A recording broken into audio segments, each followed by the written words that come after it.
Napakalakas ng kidlat at nakamamatay.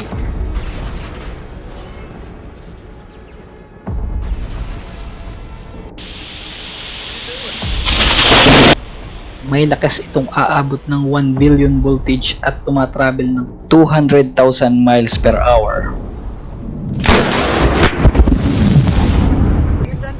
Yeah.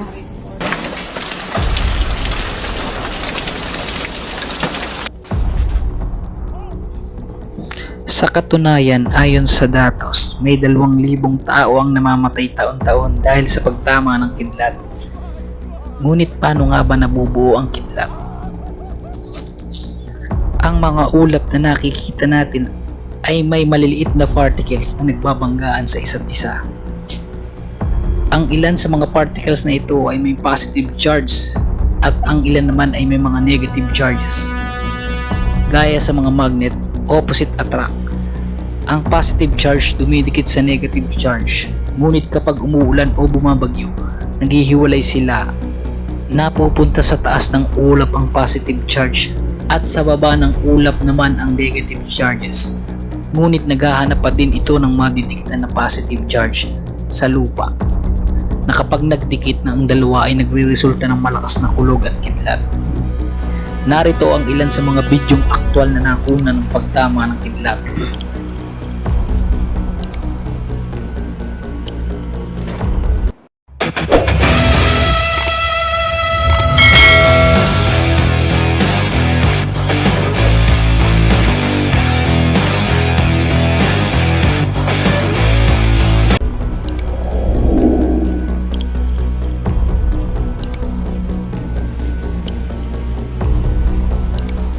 Ang dalawang batang ito ay enjoy na enjoy sa paliligo sa ulan habang binibidyohan. Ngunit di nila inaasahan ang susunod na pangyayari.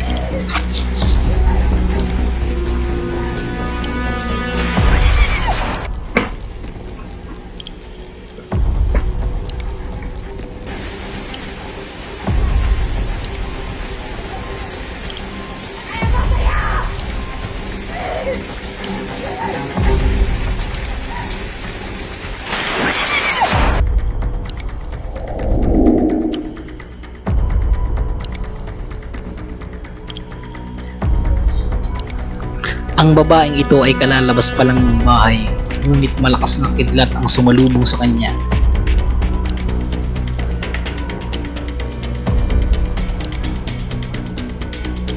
Felt a little bit as if it kind of pushed me back a little bit.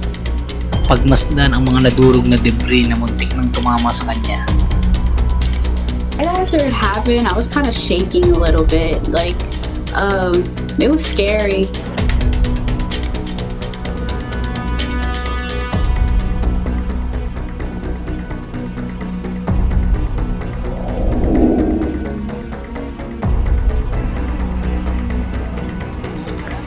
Sa bidyong ito ay makikita natin ang isang programa na pinapanood ang mga sumasayaw.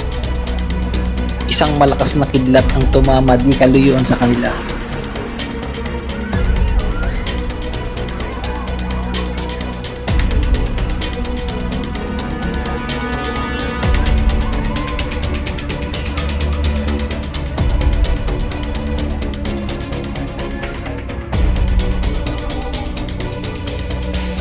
Swerte naman at walang nasaktan o tinamaan sa kanila.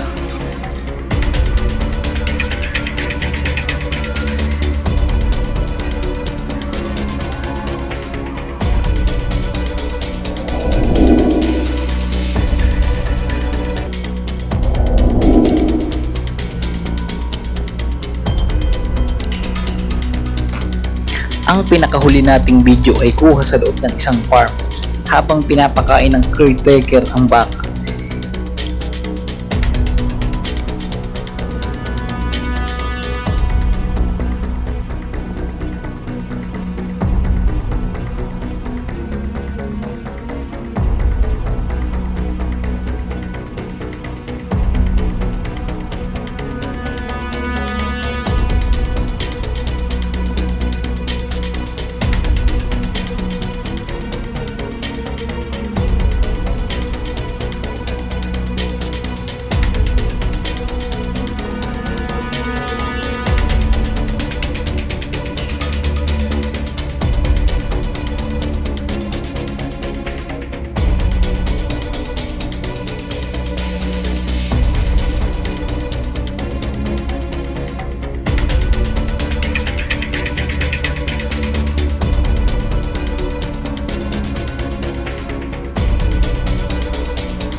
Isang makabasag na kidlat ang tumama sa poste kung saan andun ang mga baka.